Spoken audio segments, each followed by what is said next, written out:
Tapos, isasalansan dyan. Ganyan pala yung dapat. Hindi pala dapat tinatambak lang sa lamesa. Talaga tinatambak yan sa mesa. Yan o. Yan yung mga tinapay. Okay. Yan. Yan. Yan, yan. Narinig, Simple-simple yun. narinig nyo guys yun? Ito mga to. Yan, yan. Pasok naman dito. Yan. May laman pa yan eh. Saan nilalagay yan? Titimpla na. Ay, titimpla. O sige, Titimpla na yan. timpla mo na ako. Yan, dito yan. Ay, kung sa tamang lagayan naman. Ito, dito yan sa rep. Ayan.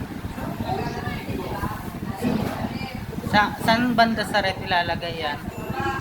Pinakailalim. Ilaw na yan, kakain na. Sige na, magkasikaso ka ng pagkain natin.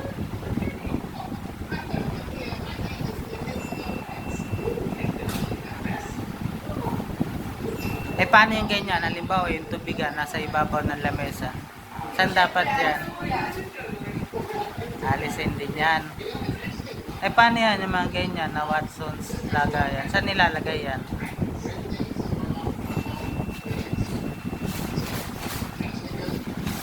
Tigilan mo yan.